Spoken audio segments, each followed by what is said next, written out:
let's take a look at the feedback from our maps. It's Mara has provided a couple of city map, and oh my god, that is a giant wall of text.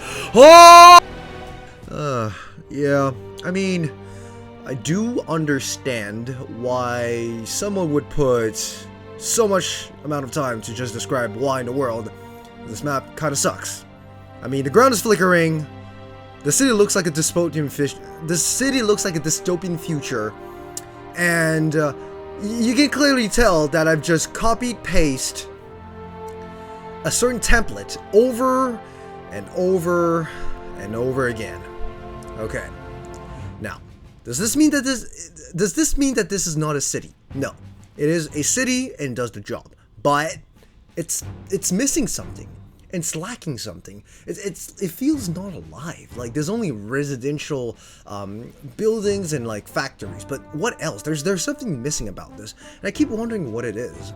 So let's take a look at the feedback. So Mara did send me 2 pictures, the one on the left and the one on the right. Both of them do indeed have the same issue as I have, which is repetition, a lack of liveliness, and just overall it just looks monotonous. But I noticed this circle in the middle, and I was like, okay, maybe that's a new district, maybe it's like a shopping district, and it has what seems to be forest. And I was like, okay, so this is how I'm going to improve my city. I'm going to have some forested areas. It's going to break the monotony of just houses and houses with some nature, and I'm going to make some marketplace to make the city appear to be more lively and more alive. It seems that there's going to be economy activity going on. People are living there. They're trading goods. They're buying grocery.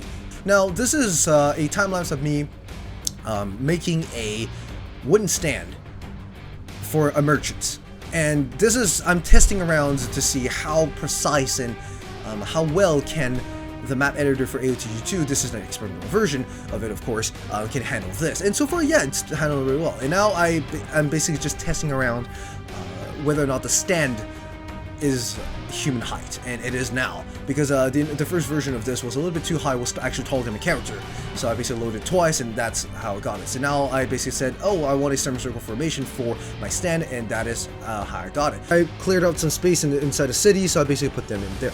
Now you can also see that I've decided to put a certain amount of forested areas around the city. We can notice that the city feels a lot more lively than compared to the first one. It doesn't feel as static, it doesn't feel as monotonous as the first one. It feels a little bit more cheerful, so to say. Well, first of all, you can also notice that the ground has been changed. It's not flickering anymore. This ground is just the wall that I decided to flip on its side and put it on the ground.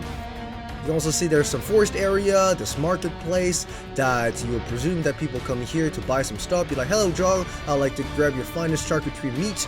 And Joe be like, hey, yeah, that would be pretty good. Or they'd be like, hey Jean, want to have a couple of Baileys of wheat? And John's like, yes, I want to have some Baileys of wheat. I was like, here, I have a very special offer for you, 2 for 76 L's. I'm going to give you 2 for the price of 1. That's a very good deal. Let me fetch that real quick, you know. The types of conversation that you can have about this. And I believe that the reason why this map is a little bit better than my first iteration is at least it'll allow you to, as a player, to maybe like come up with some theories. It feels as if it's alive. You can make some stories about, oh, what is happening, why there's a forested area, do children come here to play, is it because the government just did not have enough funds to pave the entire way, perhaps. Or was it just a pretty tree? It breaks the monotony, it tells a little bit of a story, it makes it seem that the city's a little bit more alive than my previous version. Is it perfect? No, I don't think this is the best city ever. There's a ton of improvement that I can bring to it. But anyway, I hope you enjoyed this little video, just me testing around the map editor. And with this being said, see you later. Bye-bye.